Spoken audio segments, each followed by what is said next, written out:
Tuhan memanggil saya penuh dengan misteri. Karena waktu saya masih kelas 4 SD, kemudian saya melihat ada sosok pastor yang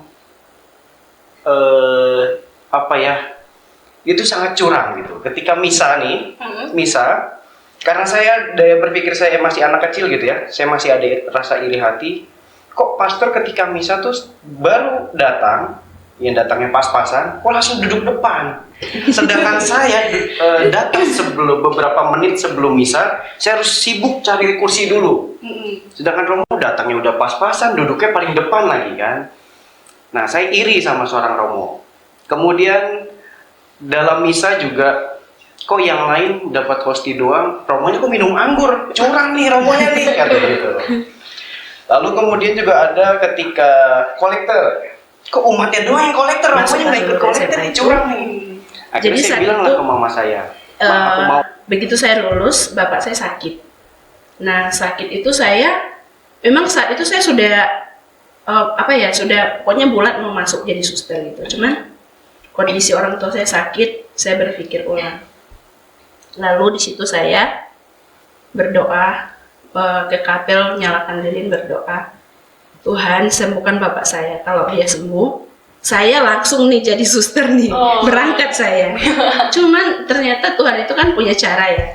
3 hari setelah saya berdoa, bapak saya sembuh, dipanggil Tuhan gitu. Jadi pikiran saya saat itu belum bisa bahwa ini kehendak Tuhan gitu. Ya saya marah lah, saya bilang, tidak mau Tuhan, saya tidak mau jadi suster.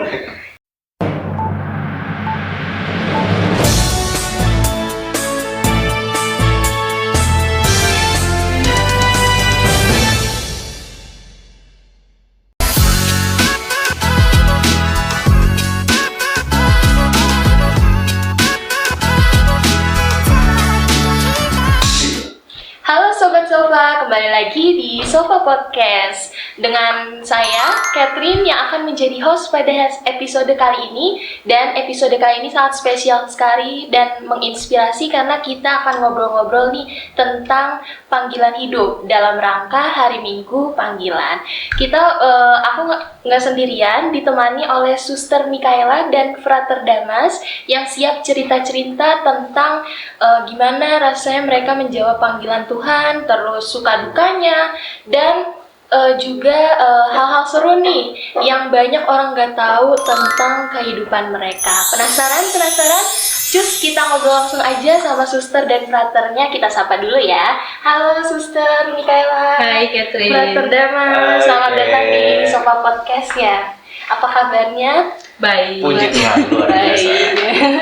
Nah, banyak orang penasaran nih, terutama aku juga sih penasaran tentang panggilan hidup. Apalagi kan jadi suster sama frater itu berarti masuknya ke hidup selibat ya, terikat sama Tuhan. Tapi sebelum itu, boleh diceritakan sedikit tentang perjalanan hidupnya bisa sampai ke menjadi suster dan frater.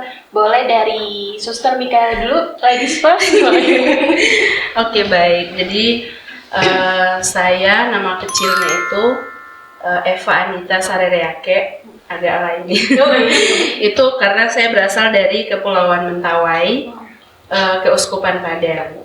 Untuk perjalanan hidup saya sendiri, untuk sampai memilih panggilan ini, saya begitu lulus SMA itu langsung bekerja sebagai guru SD selama 2 tahun. Karena di kepulauan itu kan memang masih membutuhkan ya tenaga-tenaga seperti itu. Jadi sehingga begitu lulus SMA sudah bisa langsung ngajar gitu. Nah, setelah 2 tahun pergulatan untuk memutuskan itu, sebenarnya ada cerita juga yang agak panjang, mungkin nanti diceritakan di pertanyaan berikutnya. Akhirnya saya memutuskan untuk menjadi suster di 2010. Oh, 2010. Ya, masuk suster. Itu kira-kira sekilas. Oke, kalau frater? Oke, kalau saya menanggapi panggilan, jujur Tuhan memanggil saya penuh dengan misteri. Karena waktu saya masih kelas 4 SD, kemudian saya melihat ada sosok pastor gitu, sosok pastor yang apa ya, itu sangat curang gitu. Ketika misa nih, misa, karena saya daya berpikir saya masih anak kecil gitu ya, saya masih ada rasa iri hati. Kok pastor ketika misa tuh baru datang, yang datangnya pas-pasan, kok langsung duduk depan. Sedangkan saya datang beberapa menit sebelum misa, saya harus sibuk cari kursi dulu. Sedangkan Romo datangnya udah pas-pasan, duduknya paling depan lagi kan. Nah, saya iri sama seorang Romo. Kemudian dalam misa juga, kok yang lain dapat hosti doang, Romonya kok minum anggur, curang nih Romonya nih, kata gitu. Lalu kemudian juga ada ketika kolektor, kok umatnya doang yang kolektor, Romonya nggak ikut kolektor nih, curang nih. Akhirnya saya bilang lah ke mama saya, "Mah, aku mau kayak dia curang soalnya." Nah, kemudian setelah saya kemudian diarahkan oleh orang tua saya untuk menjadi seorang pastor harus seperti ini, masuk seminari, nanti di seminar itu seperti apa, dijelaskan oleh orang tua saya. Ya saya, hidup saya mantap tuh. Tapi di suatu ketika saya pernah melihat ada seorang Romo yang pernah marah kepada anak kecil. Karena anak kecil ini sering lari-larian ketika misa gitu. Romonya marah, saya pun kecewa. Mana katanya Romo yang baik? Itu kok malah kerjaannya marah-marah. Enggak mau lagi jadi Romo gitu. Orang tua saya udah membujuk saya pun saya tetap nggak mau jadi Romo. Kemudian ketika SMP, saya mencari apa ya? Saya dalam pikiran saya tuh, saya mencari tujuan. Saya mau lanjut kemana nih SMA? Lalu ada teman saya mengajak, udah yuk masuk seminari aja. Ya saya tanpa pikir panjang, oh ya dulu pernah ya kepikiran masuk seminari. Yaudah yuk coba. Akhirnya di SMP saya tuh yang niat itu ada 10 orang mau masuk seminari. Lalu ternyata yang daftar akhirnya hanya 5 orang. Yang daftar 5 orang, kemudian yang lolos itu ada 3 orang yang lolos masuk dalam seminari. Yang lulus hanya 1 orang, hanya saya. Dan memang itu yang semakin menguatkan saya, oh ternyata memang saya yang dipilih Tuhan ya. Walaupun dengan kapasitas saya seperti ini gitu ya, tapi Tuhan benar-benar memanggil saya, memilih saya. Oh, berarti itu udah merasa bahwa di situ Tuhan tuh udah manggil Frater buat jadi imam. Iya. Berarti emang Frater dari dulu, dari kecil ya, berarti emang cita-citanya jadi imam. Iya, dari kelas 4 SD. Berarti emang tertariknya udah dari kelas 4 SD. Iya, betul. Terus kalau suster pertama kali mau jadi suster itu pas apa? Hampir sama ya. Kalau saya itu karena saya terlahir dari keluarga Katolik, jadi waktu saya kecil bahkan mungkin sebelum sekolah itu orang tua saya bilang nanti kalau besar jadi suster ya. Karena anak kecil ya aja ya, belum terlalu paham apa itu suster, mungkin itu sesuatu yang baik yang saya pikirkan. Lalu mulai muncul itu ketika saya tinggal di asrama. Saya tinggal di asrama itu kelas 5 SD. Nah, di situ saya berjumpa dengan Romo, suster. Lalu saya melihat cara hidup mereka. Oh, ini toh yang bapak saya bilang dulu. Jadi suster ya kalau besar. Nah, para suster itu ya yang saya lihat itu baik.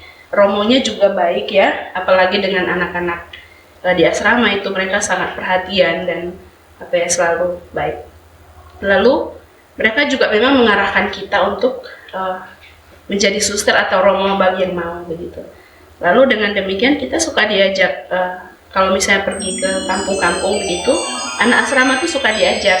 Nah dari situ juga saya melihat, oh ternyata Romo dan suster ini tugasnya seperti ini ya, kunjungan ke umat, ketemu orang-orang.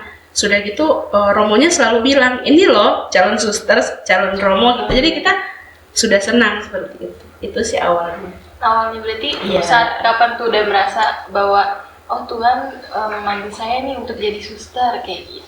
Iya, dari kelas 5 SD itu. 5 SD. Iya, pas tinggal di 4 SD. Iya. Oh, berarti emang udah dukungan keluarga ya berarti ya buat betul. support dari keluarganya. Berarti dari keluarga nggak memberatkan untuk jadi hidup selibat kayak gitu. Iya.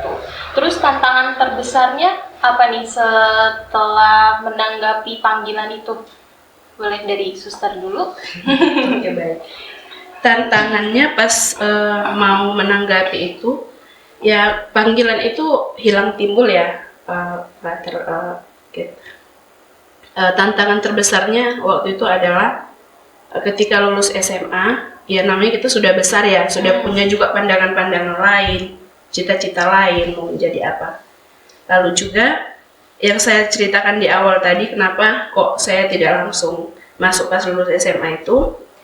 Jadi saat itu begitu saya lulus, bapak saya sakit. Nah sakit itu memang saat itu saya sudah sudah pokoknya bulat mau masuk jadi suster gitu. Cuman kondisi orang tua saya sakit, saya berpikir ulang.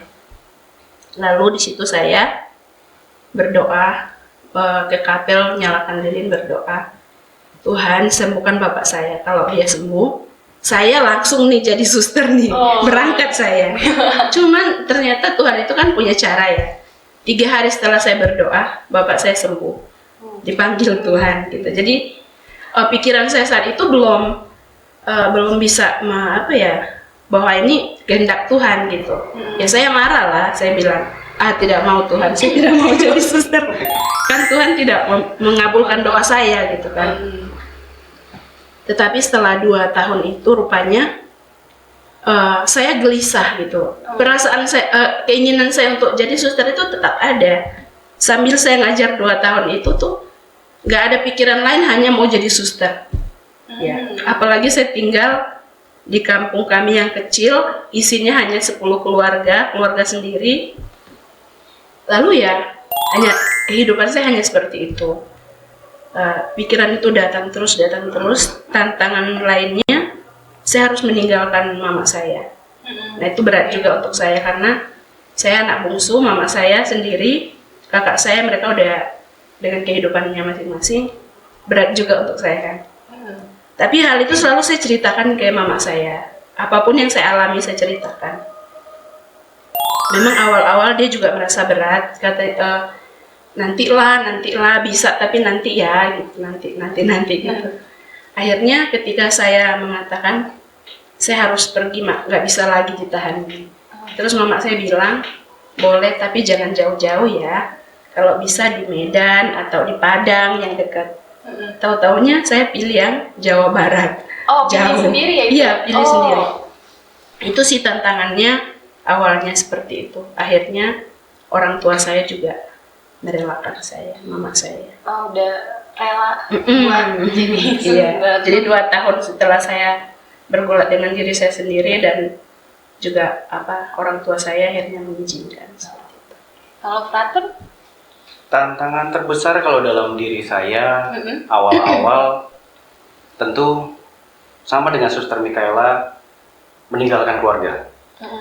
Karena dulu waktu SMP itu saya mendapat cerita dari orang, katanya seminar itu seperti apa sih? Ya seminar itu sama seperti kita retret.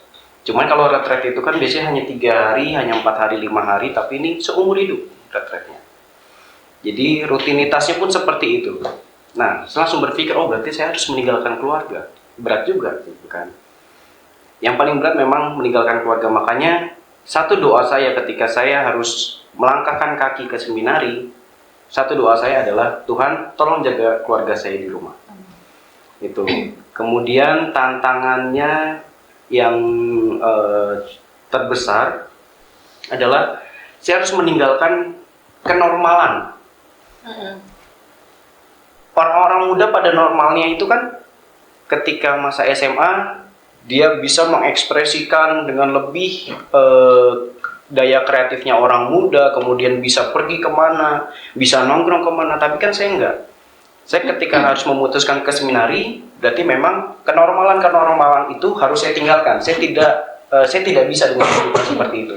Karena memang saya hidup di seminari, kemudian saya hidup di asrama. Tapi dengan melihat tantangan seperti itu, Tuhan tentu sangat baik. Tuhan memberi banyak kelebihan dari tantangan-tantangan yang saya hadapi. Pertama, ketika saya harus meninggalkan keluarga, ternyata saya mendapatkan keluarga baru di seminari, di asrama.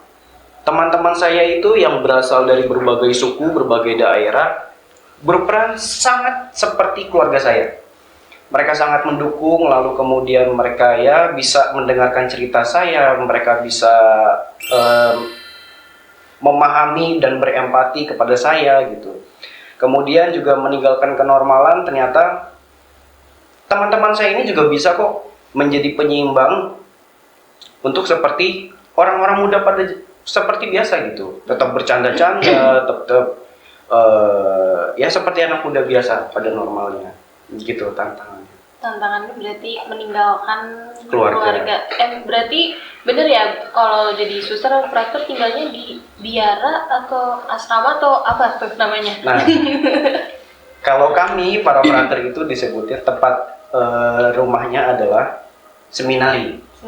Seminari itu bahasa sederhananya adalah seperti asrama, tempat pendidikan calon imam, di mana di situ tuh ada kita seperti cara belajarnya seperti orang-orang biasa, cuman mungkin ada tambahan-tambahan pelajaran seperti bahasa Latin, kemudian ada agama Katolik gitu ya suster ya, kemudian ada pelajaran katekismus, hukum gereja, ada tambahan-tambahan pelajaran. Kemudian juga yang lebih mengkhususkan lagi untuk kami adalah kami juga ada hidup doa, ditekankan hidup doa dan hidup berkomunitas gitu, dimana kami setiap pagi itu harus berdoa, kami harus misa pagi, kemudian nanti di pertengahan hari itu siang hari kami harus berdoa lagi, sore pun kami harus berdoa, malam sebelum tidur kami pun harus berdoa bersama. Nah itu akhirnya membedakan asrama kami, seminari kami itu dengan asrama yang lain gitu. Berbeda dengan suster, kalau suster itu disebutnya biara. Oh, biara. Nah, kalau biara boleh silakan dijelaskan suster. Silakan parah. Jadi kalau kami itu disebut biara ya. Untuk cara hidup itu hampir sama, berkomunitas. Lalu di komunitas itu kami menghidupi hidup doa, persaudaraan dan karya kerasulan. Untuk hidup doa ya setiap hari kami doa pagi itu jam 4:30 pagi. Lalu jam 6 misa pagi. Selanjutnya beraktivitas seperti biasa di karya kerasulan kami. Lalu kami akan kembali ke rumah jam 2:30 paling lama. Lalu jam 4:30 sore kami doa lagi, doa sore namanya. Kemudian jam 6:30 atau jam 7 kami doa malam. Itu hampir sama ya. Sama. Ya, Cuma beda pembelajarannya sama, ada bahasa Latin juga. Nah, untuk pembelajaran biasanya itu kami pembelajaran khususnya itu ketika kita di masa pembinaan. Itu ada masa aspiran. Masa aspiran itu awal-awal datang sebagai pemudi biasa, datang untuk mengenal, melihat, lalu ke tingkat masa postulan. Nah, di situ kita mulai belajar. Untuk bahasa-bahasa Latin kita tidak belajar ya, kita hanya belajar kayak hukum gereja ada, lalu agama Katolik, kesehatan dan lain sebagainya, bahasa-bahasa seperti itu. Lalu untuk olah hidup rohani itu yang ditekankan di masa-masa pembinaan, karena kan kita datang dari dari keluarga yang mungkin kita belum hidup doanya belum tahu, dan nah di situ kita akan diajarkan tentang sejarah-sejarah kongregasi, akan diajarkan tentang hidup berkomunitas, ke Fransiskanan karena kita juga mengikut Santo Fransiskus, itu juga diajarkan. Jadi pengajar-pengajar kita juga dari macam-macam ya, dari susternya, ada juga guru-guru dari sekolah, ada juga para romo Keuskupan Bogor maupun romo Fransiskan seperti itu. Berarti kalau frater kan tingkatannya dia menjadi romo ya. Berarti kalau suster tingkatannya emang berarti di suster aja atau ada tingkat? Untuk tingkatan kami yang saya sebutkan tadi ya, pertama itu aspiran setelah kurang lebih 1 tahun, kemudian postulan 1 tahun, novis 2 tahun. Setelah itu mengucapkan kaul. Kaul itu ada 3 nasihat Injil, yaitu taat, miskin, murni. Itu kemudian masuk tahap juniorat namanya. Juniorat itu berarti suster muda seperti suster yang ada. Itu dia sedang menjalani masa juniorat, itu kurang lebih 6 sampai 9 tahun. Masa junioran itu apa? Dia mulai mengenal karya-karya para suster. Misalnya di sekolah, di rumah sakit, atau di panti jompo seperti itu. Lalu kemudian selama masa junioran itu setiap tahun dia akan membarui kaulnya. Kaul yang pertama tadi diucapkan. Di situ juga akan ada yang tadi namanya ada sumbangan persaudaraan. Dia harus melakukan refleksi setiap bulan, harus mengadakan pendampingan untuk apa? Untuk melihat perkembangan kehidupan rohaninya, perkembangan hidup persaudaraannya maupun karya-karyanya seperti itu. Kalau misalnya setiap kali dia mengajukan, dikabulkan, dia bisa melanjutkan. Tapi kalau seandainya dilihat kurang memenuhi semua persyaratan tadi yang saya sebutkan itu, bisa melanjutkan kehidupan yang lain di luar seperti itu. Jadi setelah 6 tahun sampai 9 tahun itu dia akan mengucapkan kaul kekal. Seperti itu. Berarti 6 sampai 9 tahun. Lama juga ya kayak dokter. Jadi seperti saya ini sudah berkaul kekal, mau tahun ketiga. Baru mau tahun ketiga Iya, berarti. tahun ketiga. Tapi untuk penghitungan kaul kita sudah dimulai sejak kaul pertama. Jadi saya berkaul ini masuk tahun ke-11. Iya. Mohon doanya supaya tetap setia. Pasti Tuh, suster. ya.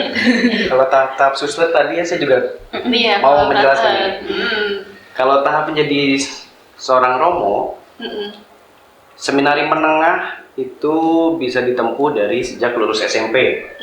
Lulus SMP kemudian masuk ke seminari menengah, kemudian nanti di situ akan mengikuti kurikulum SMA selama 3 tahun. Kemudian setelah mengikuti kurikulum SMA, setelah itu ada 1 tahun tambahan untuk pemantapan motivasi. Di situ dikasih kesempatan untuk berefleksi kira-kira benar nggak sih saya ini mau jadi romo gitu. Di situ tahapnya untuk pemantapan motivasi. Kemudian setelah dari seminari menengah dilanjutkan ke seminari tinggi yang tingkatannya adalah setara dengan kuliah-kuliah. Gitu. Jadi masuk ke seminari tinggi sebelum kami kuliah, sebelum masuk ke S1, kami itu ada 1 tahun rohani namanya. Itu adalah pemantapan rohani. Jadi di situ kami benar-benar diolah rohaninya, hidup doanya. Tidak hanya hidup doa, tapi bagaimana kami bisa menjaga lingkungan, bersih-bersih, kemudian mungkin membangun alam dari sekitar gitu ya, taman kami sendiri dulu gitu. Di situ rohani kami digodok. Jadi setelah tadi seminari menengah 4 tahun, kemudian seminari tinggi baru masuk itu ada pemantapan rohani, kemudian baru lanjut ke kuliah S1 4 tahun. Kuliah S1 4 tahun ini kami kuliah yang studi filsafat. Kami belajar filsafat tuh. Lalu setiap harinya kami ke kampus naik sepeda. Deket ya berarti ya? Sekitar 5 kilo lah. 5 kilometer. Tapi emang harusnya naik sepeda. Memang harus naik sepeda. Itu di mana? Di Bandung. Bandung ya. Iya, di Bandung. Jadi dari seminari kami ke kampus itu jaraknya sekitar 5 kilo. Kalau misalnya kami tempuh dengan sepeda tuh mungkin sekitar 20 sampai 25 menit. Gitu. Jadi kami setiap pagi tuh bareng-bareng tuh. Kering jalan semuanya bareng-bareng, konvoy rame-rame ke kampus. Kemudian nanti sampai di kampus juga sama-sama keringetan gitu semuanya.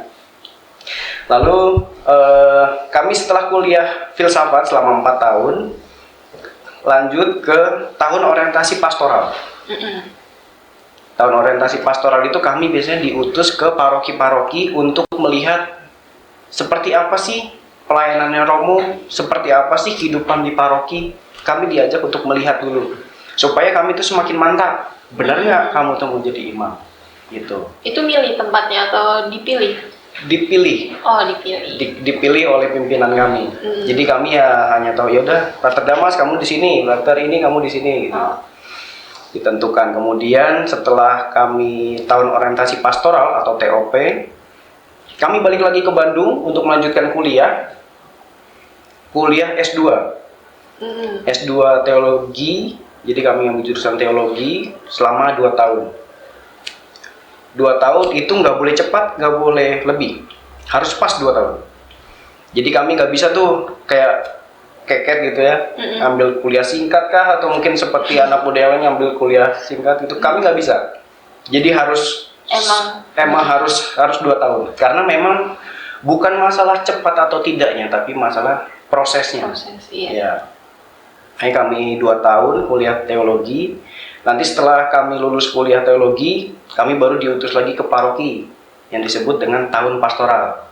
Nah, saya ini sudah sampai pada tahap tahun pastoral. Ya, jadi mungkin kalau di seminari saya sudah menempuh pendidikan selama 12 tahun mungkin. Oh, 12 tahun. Sekitar 12 tahun saya hidup di seminari.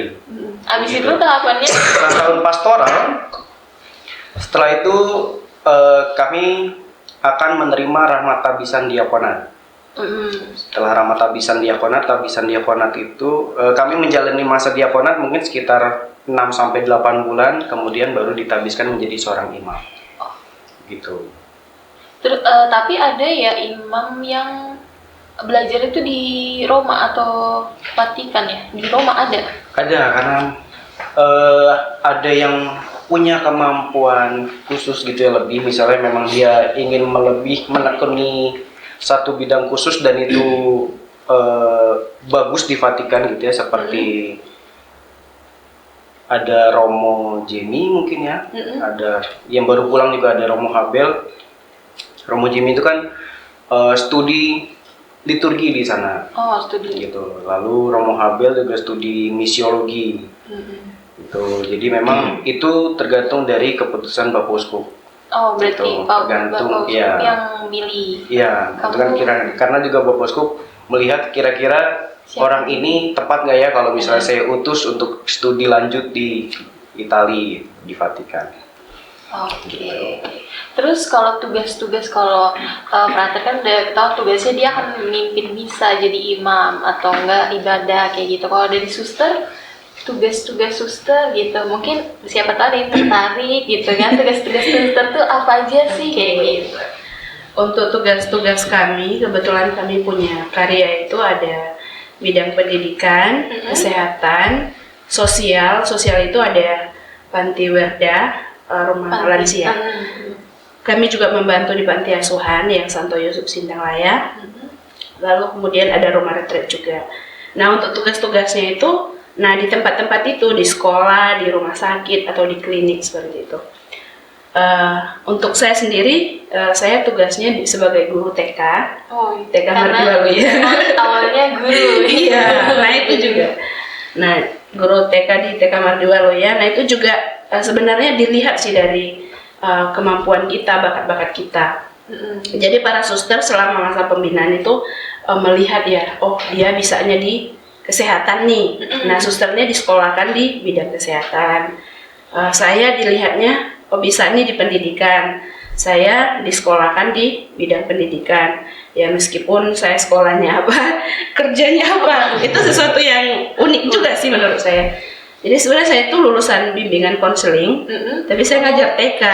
Tapi kebetulan juga karena kalau jurusan bimbingan konseling itu bisa ngajar TK, tidak harus guru PAUD gitu, tidak harus lulusan PAUD. Itu menurut saya juga unik ya. Maksudnya tak terduga, tapi jalan Tuhan gitu luar biasa gitu. Kebetulan saya juga memang suka dengan anak-anak, jadi pas gitu, klik. Jadi kira-kira itu tugas para suster, dan banyak tugas-tugas lain, tidak hanya di sekolah ya. Ada juga suster yang khusus melayani para suster, misalnya memasak di dapur, bersih-bersih rumah seperti itu. Ada juga suster yang kerjanya di rumah retret sebagai penanggung jawab atau sebagai pemberi retret juga. Ada juga suster yang tugas administrasi di sekolah. Ada juga yang sekarang ada juga yang sekolah jadi dokter, susternya gitu. Sesuai kebutuhan karya. Jadi itu kira-kira tugas-tugas suster. Kalau frater, kalau masih jadi frater nih tugas-tugasnya selain nemenin Romo Misa, bukan nemenin ya, apa sih? Mendampingi. Iya, Iya, kalau yang mau lihat Frater Dames nanti setiap jam 9 live streaming ya. Ada selalu di sebelah Romo. Iya, Romo Dwi. Ya, kalau frater itu tugasnya sih lebih tepatnya adalah membantu tugas pastor. Supaya tugas pastor ini semakin ya meringankan tugas pastor lah gitu. Jadi kalau misalnya memang saya ditempatkan di suatu paroki, kemudian pastor punya tugas seperti ini, kira-kira apa yang bisa saya bantu? Gitu. Lalu kemudian saya kan juga tidak hanya tugas di paroki, saya juga tugas di bagian kategorial, yaitu percetakan grafika Mardiwana. Nah di situ ada Romo Gali, kira-kira apa yang bisa saya bantu di situ? Ya akhirnya saya bantulah Romo. Gitu. Memang kalau secara SK dari Monsinyur, saya diberi tugas untuk membantu Romo-romonya, gitu. Jadi membantu para Romo ya? Iya, kalau misalnya di paroki juga ya, saya diberi tugas oleh Romo Dwi untuk membantu beliau dalam mendampingi orang muda, mendampingi Miss Dinar. Jadi seksi sibuk. Tapi kan prinsipnya hanya membantu ya. Membantu. Sekalian belajar juga kali ya. Betul, iya sekalian belajar kira-kira oh tugas Romo tuh seperti ini ya, pelayanan Romo tuh seperti ini. Ternyata Romo tuh nggak hanya sekedar misa aja loh, tapi ada tugas-tugas yang lain yang perlu dibantu gitu. Oke, ada bagian favorit nggak dari kehidupan sebagai seorang suster atau frater? Coba. Bagian favorit ya? Iya, paling senang. Yang membuat saya semakin senang saya menjadi seorang calon imam adalah saya bisa ketemu banyak orang. Mungkin kalau misalnya saya tidak seperti ini gitu ya, saya hidup seperti orang yang pada umumnya, mungkin saya tidak akan bisa ketemu dengan orang sebanyak ini gitu. Dan akhirnya ketika saya ketemu dengan banyak orang kan saya semakin menyadari bahwa oh Tuhan tuh juga hadir lewat mereka loh. Cinta-cinta mereka tuh hadir bukan karena memang tidak serta-merta karena mereka itu sayang dengan saya gitu, tapi juga ada Tuhan dalam hati Keket, dalam hati suster gitu ya, yang juga akhirnya menjadi sesama saya gitu. Saya bisa gampang menemukan Tuhan lewat orang-orang banyak gitu. Itu yang membuat saya semakin semangat untuk jadi imam ya. Oke, kalau dari suster Hampir sama. hampir sama ya. Kebetulan hampir sama ya. Jadi kalau saya bagian favorit itu hampir sama tadi yang saya sebutkan, yaitu ketika mendapat tugas perutusan baru atau mutasi ke tempat baru. Itu saya paling suka tuh, karena pasti ada sesuatu hal yang baru, ada tantangan yang baru yang itu tadi mengarahkan saya untuk semakin bersyukur kepada Tuhan, semakin ketemu banyak orang, semakin mengalami cinta Tuhan. Seperti yang tadi saya bilang, tiba-tiba saya ditugaskan jadi guru TK. Memang saya suka, tapi saya tidak menyangka. Nah, seperti itu. Jadi ketika ditugaskan misalnya 3 tahun atau 5 tahun pindah itu saya suka sekali gitu. Meskipun saya belum tahu tugas saya apa, karena memang di biara itu sering tak terduga tugas-tugas kita. Misalnya saya perawat, tiba-tiba saya jadi bagian admin gitu. Agak-agak. Jadi emang harus belajar terus. Iya, termasuk itu yang tantangan sekaligus juga peluang bagi kami, sehingga belajar banyak hal menjadi suster itu. Jadi apapun itu belajar nanti langsung dikerjain. Bisa tidak bisa dipaksa bisa gitu. Tapi emang kalau kehidupan di biara atau seminari itu ada waktu bebasnya atau dia ada jadwal-jadwal tertentu yang nggak boleh atau ada yang boleh kayak gitu? Ada, memang ada jadwal-jadwal tertentu yang menjadi jam komunitas. Contohnya seperti doa bersama, kemudian makan pun kami harus bersama-sama. Kemudian ada juga ada kalanya kami tuh rekreasi itu harus bersama-sama. Walaupun hanya rekreasinya nonton TV atau main kartu ya susternya. Itu kami pun harus bersama-sama. Tapi ada kalanya juga kami punya waktu untuk kalau bahasa anak muda zaman sekarang tuh kita dikasih waktu untuk me time kok. Ada me time. Ada me time-nya juga untuk sendiri supaya ya kita bisa mengenal diri kita secara lebih mendalam gitu. Kita diam, kita berefleksi. gitu. Lalu ada juga waktu bebas untuk kami mengeksplor tempat-tempat yang kita masih bisa jalan-jalan. Bisa. Jadi jangan berpikir bahwa di biara berarti dikurung terus di biara nih, disenari terus, enggak. Kami tetap masih bisa jalan-jalan, kami masih bisa nongkrong-nongkrong, ada waktunya juga. Ada waktunya. Ya, gitu. Berarti emang sama aja bisa kehidupan sama orang-orang luar juga. Iya, tetap masih bisa ketemu ya. Di suster juga sama ini kita atau ada hampir sama sih. Jadi waktu-waktu bersama itu biasanya ya doa, makan, rekreasi. Waktu-waktu pribadi itu tadi misalnya kalau kami Sabtu keempat itu kan ada libur sekolah, itu biasanya kami gunakan untuk pribadi.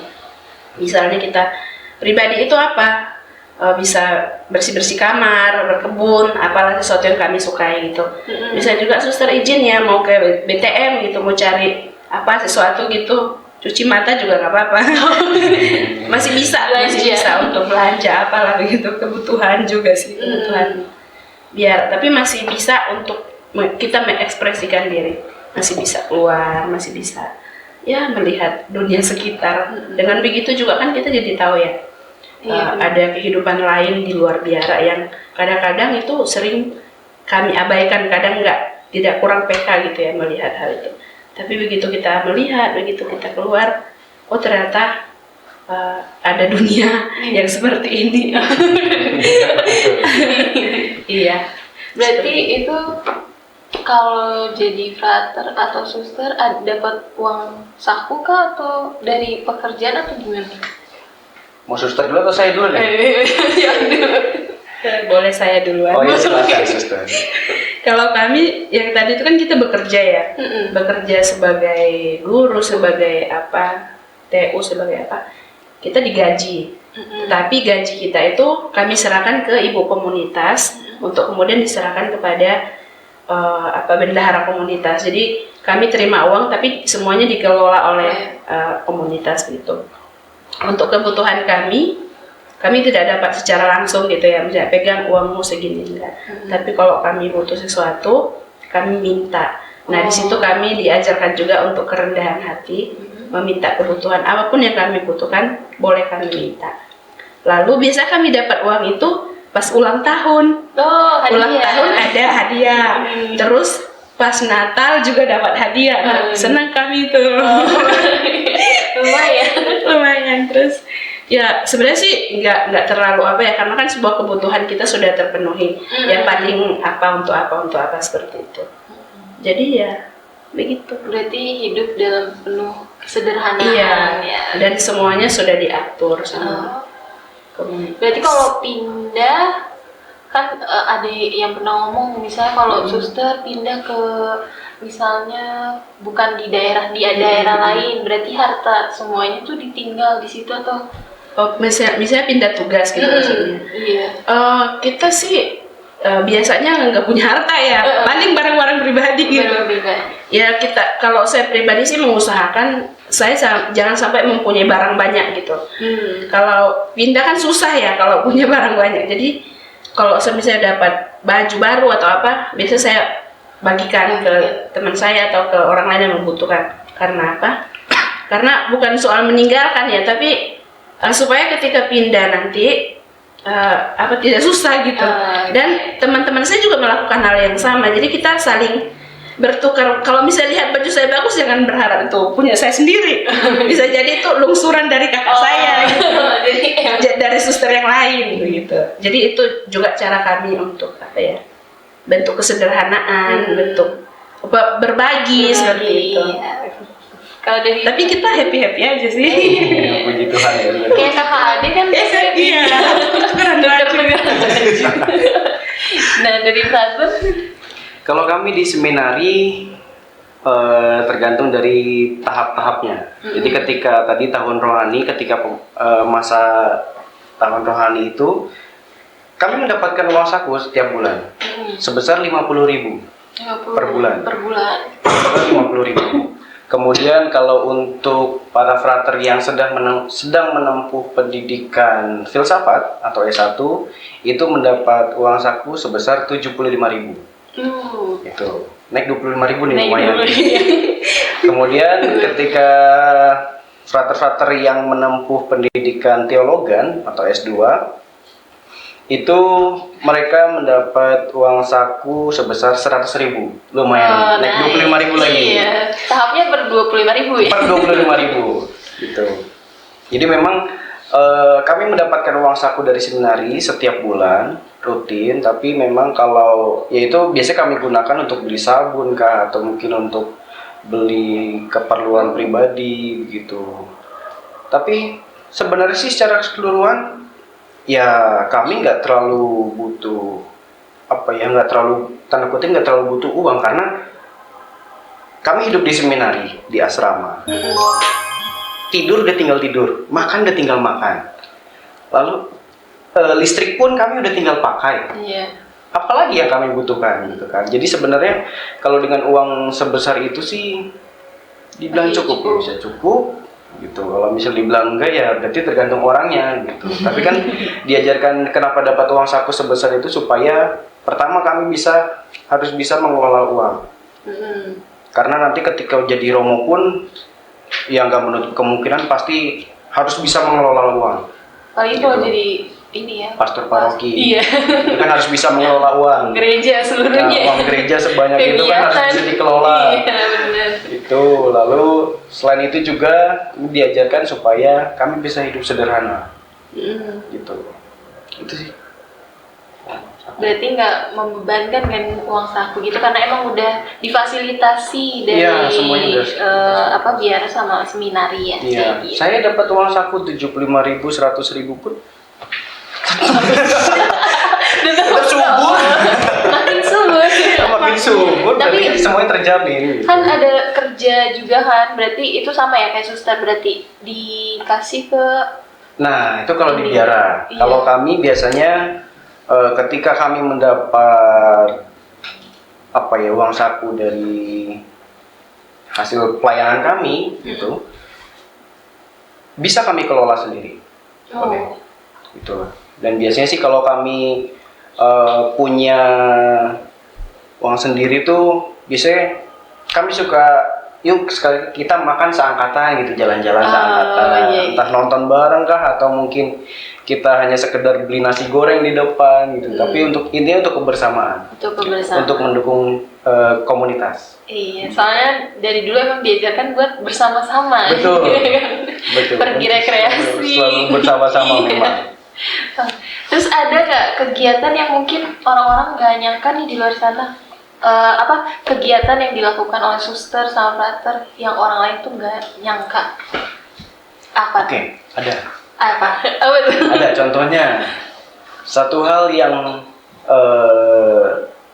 tidak saya duga. Tadinya kan saya berpikir bahwa menjadi seorang romo tuh ya hidupnya di paroki, kemudian membantu kegiatan-kegiatan di paroki. Tapi ketika saya sudah lulus S2, sudah lulus S2 teologi, saya mendapatkan tugas perutusan untuk bantu di percetakan. Oh. Gitu. Makanya waktu ketika saya mendapatkan tugas itu dari Monsinyur pun, saya jujur bilang ke Monsinyur, maaf Monsinyur saya buta, saya nggak tahu apa-apa. Saya bilang gitu. Karena emang itu di luar dugaan saya. Tapi ya Monsinyur bilang nggak apa-apa frater, coba sekalian aja kamu belajar dulu di sana, kamu ikuti dinamika di sana, kamu pelajari semuanya, tapi gitu. Itu satu hal yang tak terduga. Kemudian waktu kita balik lagi ke belakang, ketika waktu saya menjadi frater awal-awal, saya pernah ditugaskan untuk menjadi seorang kuli bangunan. Oh, kuli bangunan. Iya, walaupun itu hanya 2 minggu ya, tapi itu cukup tak terduga gitu buat saya. Saya dikasih tugas untuk jadi kuli bangunan dan di situ tuh saya harus menyamar. Jadi orang-orang di sana tidak boleh tahu bahwa saya ini adalah mahasiswa. Mereka tidak boleh tahu kalau saya ini adalah seorang calon imam. Jadi orang-orang di sana, kuli-kuli yang lain tuh harus tahunya saya ini adalah memang orang yang sedang bekerja, saya sedang mencari pekerjaan gitu. Oh, daftarnya kayak biasa orang-orang nyari kerja atau gimana? Iya, jadi saya langsung tiba-tiba datang, saya minta pekerjaan. Oh. Kemudian ya udah disuruh kerja, ya udah saya ikut. Lalu saya juga ikut tidur di apa sih rumah bedeng. Oh ya bedeng. Bedeng itu kan ya rumahnya yang kanan kirinya pakai asbes, atasnya pakai asbes, lalu hanya pakai di bawahnya tuh hanya dari semen gitu ya. Waktu itu saya modalnya hanya sarung aja, saya hanya bawa sarung. Jadi waktu itu saya tidurnya ada tikar, untungnya di sana ada tikar, kemudian pakai sarung, nggak ada bantal, saya pakai batako tidurnya. Ya karena memang ya saya nggak tahu ya berarti tidur di bedeng itu seperti apa gitu. Jadi saya hanya cuma sedia sarung aja. Saya tidur di bedeng, kemudian selama 2 minggu saya melihat bagaimana sih seperti orang-orang pada umumnya yang mencari kerja susah payah mencari uang itu seperti apa gitu. Ya udah selama 2 minggu saya jadi kuli, badan sakit-sakitan pun ya harus saya usahakan gitu. Lalu saya juga ngobrol-ngobrol sama kulinya, ternyata banyak pergulatan hidup yang mereka alami. Ya itu tujuannya supaya saya tuh bisa merefleksikan bahwa ya saya ini adalah orang yang tanda kutip beruntung gitu. Banyak orang yang harus mau makan aja harus berjuang mati-matian. Tapi kalau saya kan ya makanan itu udah disediakan gitu kan. Nah itu salah satu poin utamanya yang mau ditekankan di situ. Kerendahan hati berarti. Kerendahan hati juga. Itu salah satu pengalaman yang tak terduga buat saya. Dari situ. Silakan. Kalau saya tadi pertanyaannya kalau tidak salah orang-orang tidak sangka ya apa yang dilakukan para suster dan brother. Kalau saya lihat-lihat apa ya, nah kemudian saya menemukan ini pada saat misalnya ada momen-momen penting di kongregasi, misalnya ulang tahun, kemandirian atau ada suster yang berpesta 25 tahun atau 50 tahun. Nah biasanya para suster nih mengadakan pentas seni kan. Nah muncullah tuh bakat-bakat para suster yang pinter main musik, pinter nyanyi, menari dan lain sebagainya. Bahkan kita punya grup band ya. Suster-suster punya band. Iya, ada. Adanya di novisiat di rumah pembinaan. Nah biasanya para suster-suster novis tuh sudah dibekali dengan bermain musik dan lain sebagainya, termasuk bermain band itu tadi. Nah pada saat ada acara atau ada kegiatan biasanya itu ditampilkan. Nah kadang-kadang orang, suster bisa main band gitu ya. Ya bisa, karena kami juga nggak nyangka, saya juga nggak tahu bahwa masuk suster itu akan ada hal-hal seperti itu. Detail. Jadi saya pikir itu memang masuk suster itu hanya berdoa, bekerja, dan berkomunitas. Tapi ternyata semenarik itu loh jadi suster. Kita bisa mengolah bakat-bakat kita, bisa pokoknya semua yang ada di diri kita ini bisa diekspresikan supaya ya. Karena Tuhan kan sudah kasih kita banyak bakat ternyata. Dan sebenarnya saya tahu bakat-bakat saya itu justru ketika masuk biara. Ketika masuk biara, ternyata bisa masak, bisa sedikit musik, bisa ini, bisa itu. Ya banyak bisanya meskipun cuma dikit-dikit ya. Karena ya itu tadi, ketika masuk biara itu menjadi berkat tersendiri juga untuk saya bisa, Tuhan ngasih berkat yang banyak untuk juga bisa saya bagikan di pelayanan saya seperti itu. Itu sih yang saya tidak sangka, mungkin orang juga tidak sangka. Yang namanya cuma doa. Iya, doa. Iya benar. Di seminari pun tadinya saya berpikir seperti itu loh. Saya kira ya kerjanya hanya paling belajar, berdoa, terus habis itu tidur, belajar, doa, tidur. Awalnya saya pikir begitu, tapi ternyata kami juga ada itu sama seperti suster, olahraga bersama, jadi kami bisa mengembangkan bakat kami. Kemudian juga kami juga bisa bermain musik, latihan musik bareng-bareng, gitar kah, drum. Jadi kemudian ada game-game yang lain. Dari situ ya kami diberi kebebasan untuk mengekspresikan bakat-bakat kita yang dipercayakan sama Tuhan. Gitu. Mungkin sama seperti Suster Mikaela tadi. Saya juga sadar ternyata, saya tuh punya bakat ini ya. Saya tuh baru sadar ketika saya masuk di seminari gitu. Apa ya? Banyak.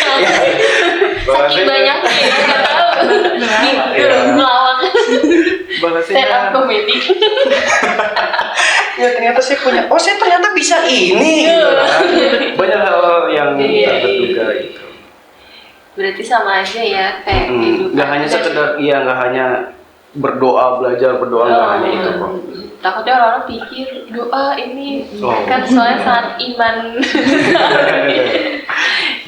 Terus menurut suster sama frater kan ada dua bentuk panggilan ya, ada hidup selibat sama hidup berkeluarga. Nah menurut suster apa sih yang bikin masing-masing tuh indah dan juga menantang? Siapa dulu nih? Frater dulu, Saya dan dulu. juga. Melihat dua bentuk panggilan, indahnya itu ya masing-masing pilihan. Ini kan soal pilihan ya.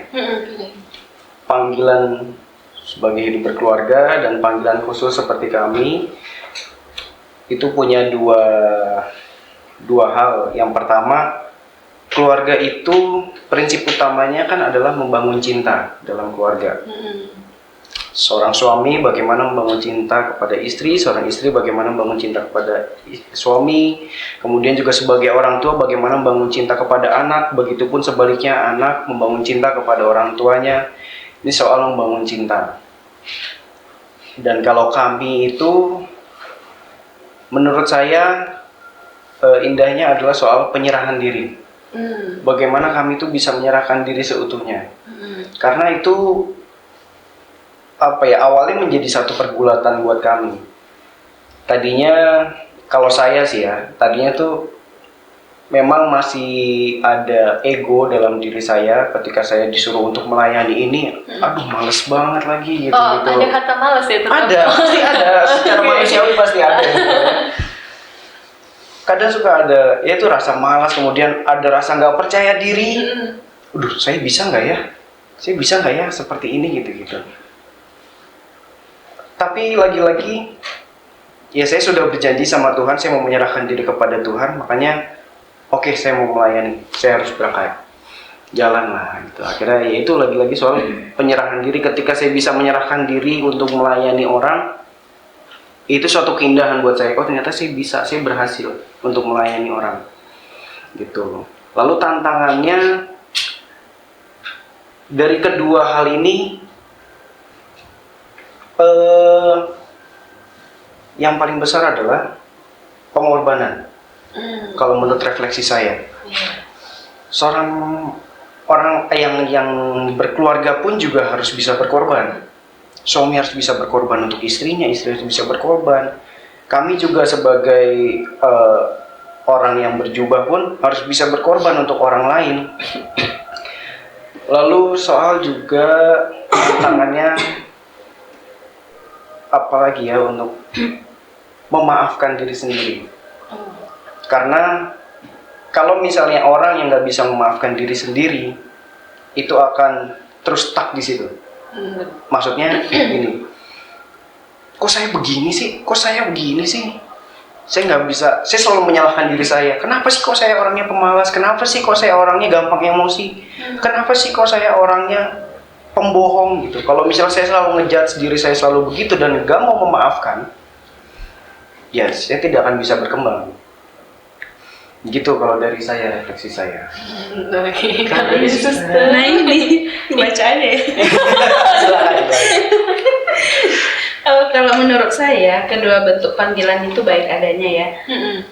Hidup berkeluarga menurut saya itu luar biasa karena frater dan saya juga berasal dari keluarga gitu. Nah saya melihat perjuangan kedua orang tua saya ya, mendidik saya, membesarkan saya dengan segala keberadaan diri mereka, dengan kesederhanaan mereka. Mereka tidak pernah saling meninggalkan satu sama lain begitu ya. Yang saya lihat ya, artinya di dalam perjuangan itu mereka selalu bersama-sama ya. Mungkin mereka tidak akan mengatakan aku mencintaimu, tidak, atau aku mencintaimu nak. Itu jarang terjadi. Tapi dari cara mereka memperlakukan kita, menyayangi kita, menyediakan segala kebutuhan, menurut saya itulah bentuk cinta yang paling besar yang saya terima dari orang tua saya, yang kemudian yang meyakinkan saya bahwa apapun yang saya pilih di dalam kehidupan saya, termasuk memilih hidup panggilan saya ini, itu karena terpancar dari cinta keluarga. Setuju kan? Support dari keluarga. Iya, 100. support dari keluarga. Empat.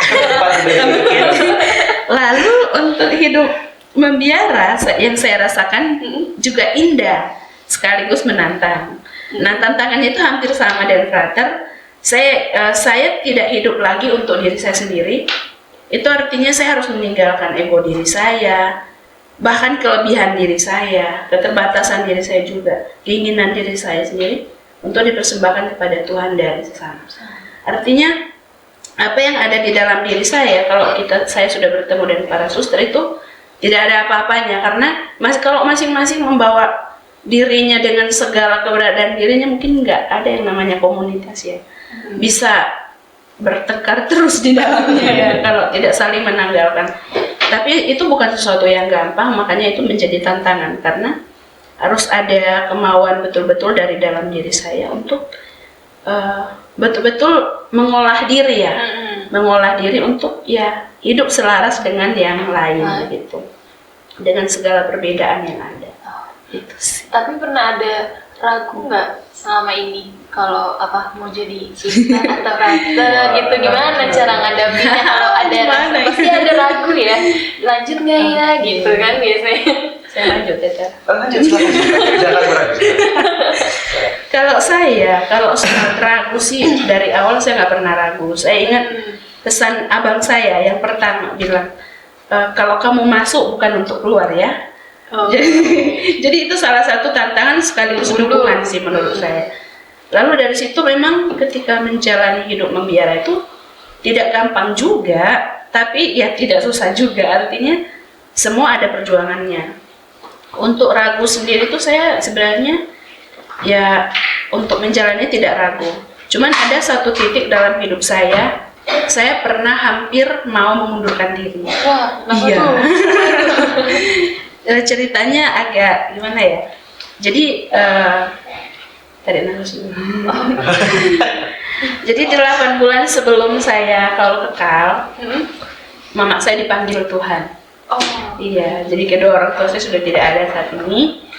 Lalu dari situ saya kayak, apakah saya melanjutkan atau tidak? Memang saya jadi suster bukan untuk orang tua saya. Tapi kalau saya jadi suster, orang tua saya ada, betapa bahagianya hati mereka menurut saya. Lalu terus untuk apa lagi saya berjuang begitu kan, pikir saya. Untuk apa lagi saya berjuang? Kakak-kakak saya mereka tidak begitu peduli gitu, maksudnya ya udah jalannya aja hidupmu sendiri, nggak terlalu. Lalu saya mau berjuang untuk apa lagi nih? Itu pikiran manusia saya. Lalu ya memang saya sempat merasakan bimbang, ragu juga, galau.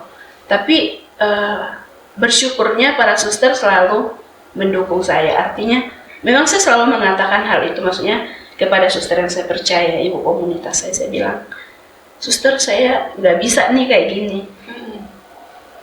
Satu-satunya kekuatan saya itu orang tua saya, mama saya.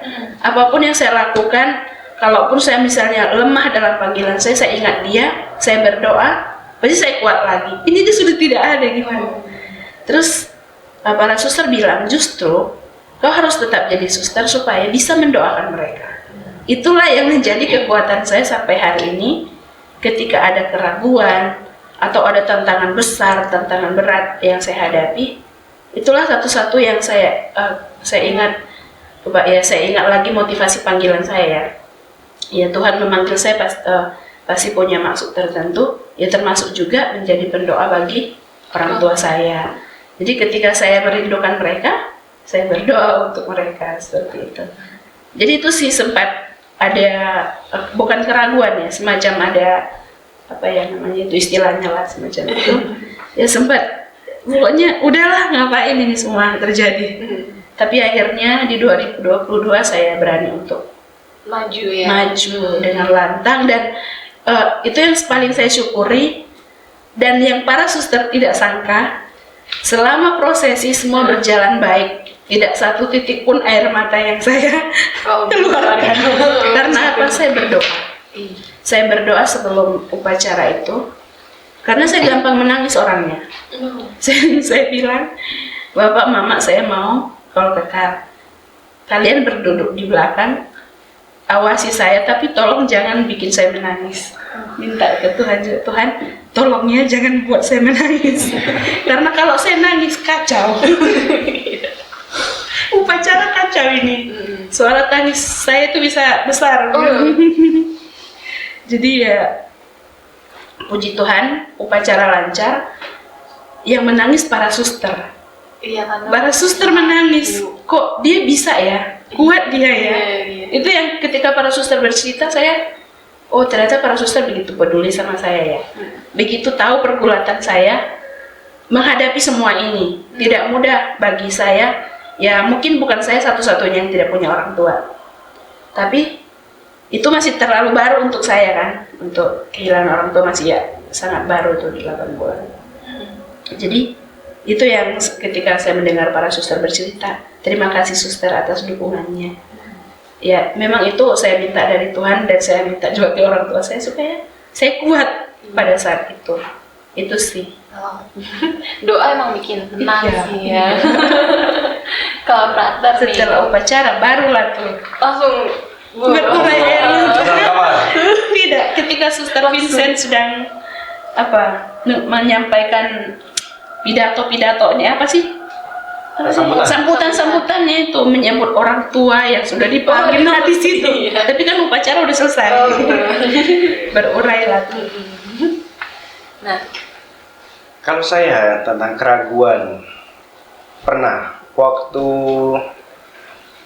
saya sedang menempuh pendidikan di seminari menengah, kami itu satu angkatan ada 34 orang dari berbagai macam daerah.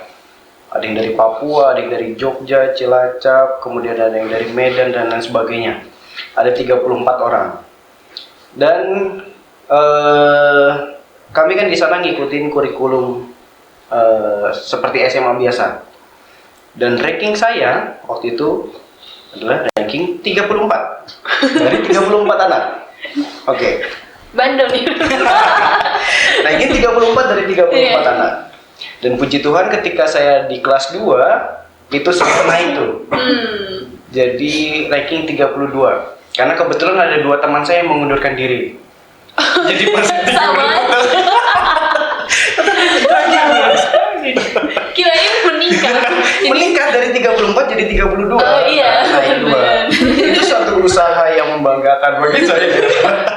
Mereka berdua keluar sendiri. Karena, iya, Oh, memutuskan kirain keluar. dikeluarin. Iya. Enggak. Dan jujur bukan karena doa saya juga ya. Ada ya udah. Bukan. Kemudian ketika naik kelas 3, puji Tuhan naik ranking saya naik lagi karena memang beberapa ada yang keluar lagi kan. Jadi ranking saya naik lagi. Maksud saya begini.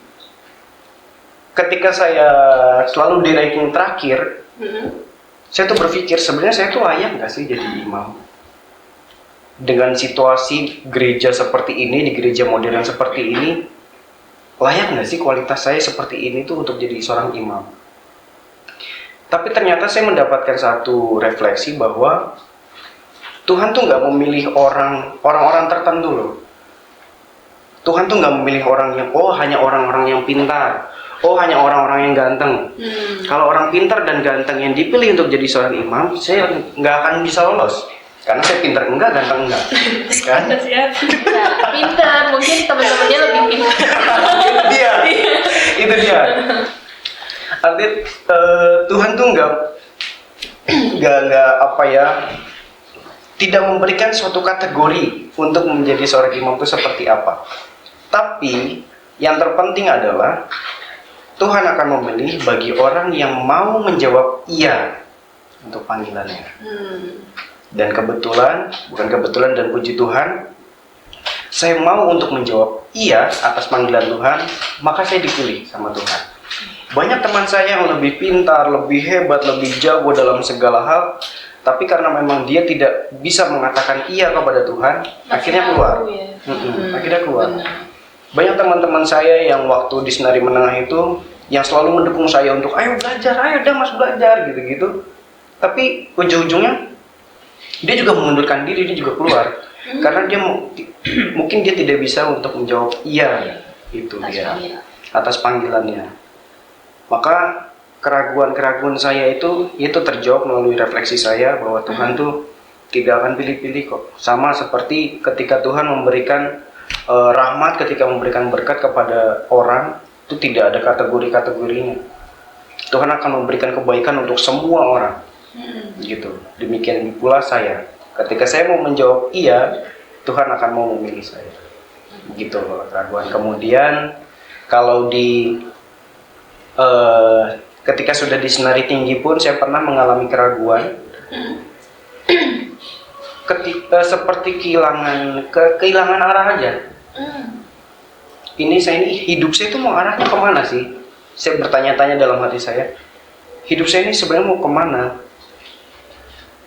Mau jadi Romo seakan-akan gak ada jawaban ke sana, mau jadi orang awam gak ada jawaban ke sana juga. Jadi kayak seperti saya tuh nggak menapak begitu. Saya hanya asal ya udah diajak orang kemana, ayo, diajak orang kemana, ayo, gitu. Nggak punya arahan untuk mungkin untuk menapak begitu. Saya tuh sebenarnya mau ke arah mana gitu, saya nggak punya. Pernah saya mengalami itu.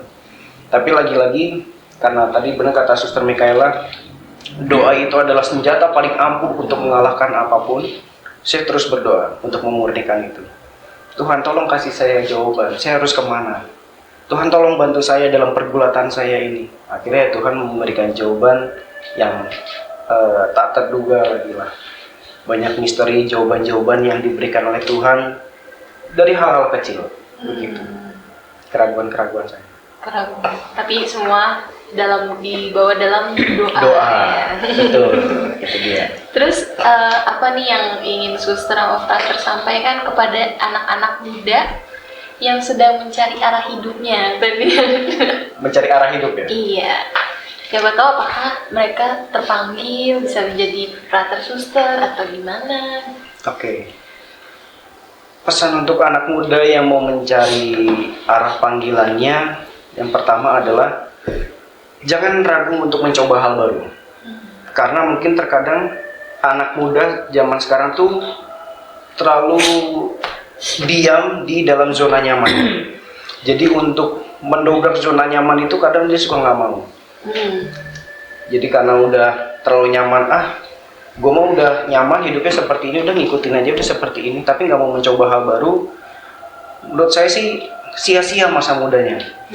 Karena masa muda itu waktunya kita untuk mengeksplor seluas-luasnya dunia-dunia kita di sekitarnya gitu. Sama seperti ketika orang yang memutuskan untuk masuk seminari, menurut saya itu karena dia berhasil untuk mendobrak zona nyamannya. Nah makanya saya mengajak teman-teman orang muda untuk ayo coba hal baru. Coba hal baru, itu walaupun sekecil apapun yang penting coba.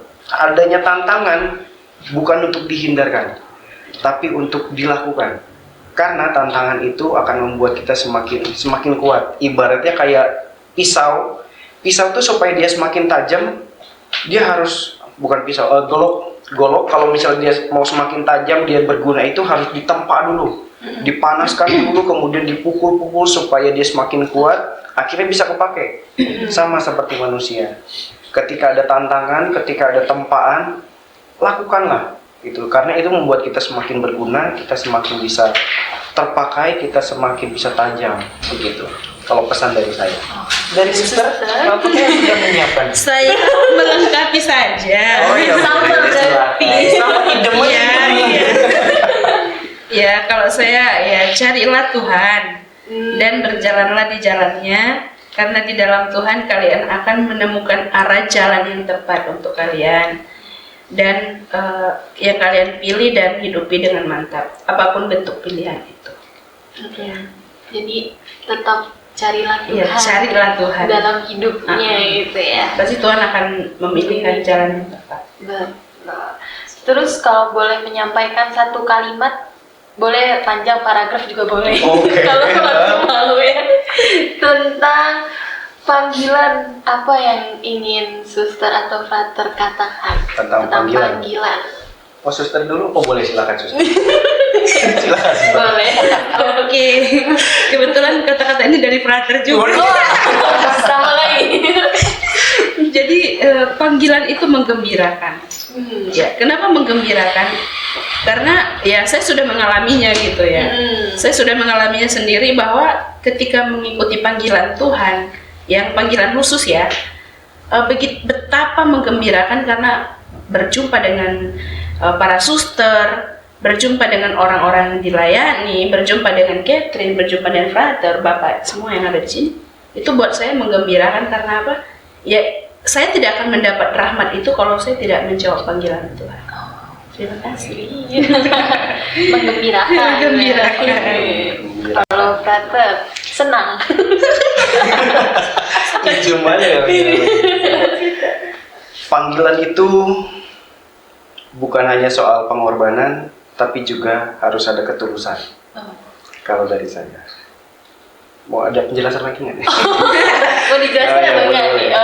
Kalau ya memang kenapa saya bilang tidak hanya soal pengorbanan tapi harus ada ketulusan, karena berkorban saja dia tidak cukup.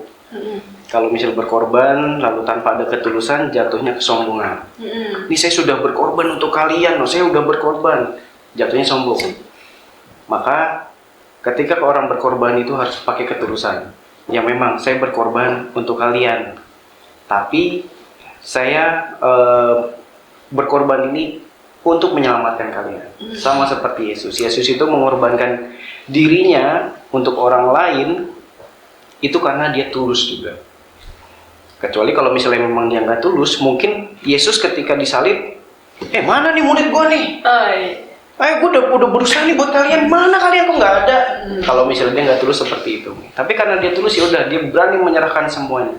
Bahkan untuk sampai nyawanya diserahkan pun dia siap. Gitu kalau dari saya. Nah, kalau untuk pesan buat para pendengar podcast ini pada episode kali ini, khususnya yang mungkin sedang menimbang tentang panggilan hidup, pesannya mau memberikan pesan apa? Pesannya adalah panggilan itu soal pilihan. Jadi apapun yang saudara-saudari pilih itu adalah berasal dari hati saudara-saudari semua. Kemudian juga namanya pilihan, tentu ada hal positif, ada hal negatif.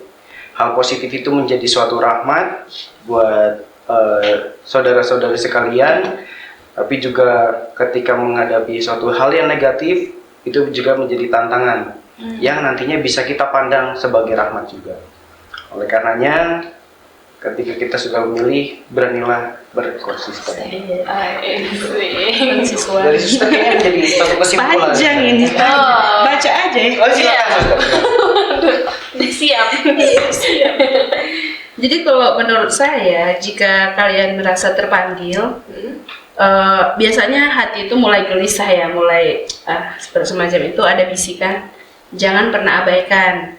Karena panggilan Tuhan itu tidak datang melalui angin ribut atau badai, seringkali hanya dengan suara lembut. Maka dengarkan, tanggapi, dan bergabung. Itu intinya. Jadi jika kalian ingin menjadi suster, ya bergabung dengan Suster Fransiskan Sukabumi. Kalau ingin menjadi romo, ya silakan ke seminari Stella Maris atau seminari tinggi. Di mana tuh? Petrus Paulus. Di mana itu? Di mana? Daftarnya. Dari mana Stella Maris itu letaknya ada di Telaga Kahuripan Parung, Bogor. Ya. Kemudian untuk seminari tinggi Santo Petrus dan Paulus yang letaknya ada di Bandung, tapi milik Keuskupan Bogor. Gitu. Oke. Ya, kalau Suster Fransiskan Sukabumi, pusatnya ada di Sukabumi, pembinaannya juga ada di sana. Tapi kalau mau daftar langsung ke saya juga boleh. Kebetulan saya seksi Prompang kongregasi juga. Jadi bisa. Saya sih berharap ada yang dari Sukasari ya. Gitu. Iya, orang Dari Cibinong sudah ada dua suster ya. Dari Sukasari nih belum. ditunggu ya.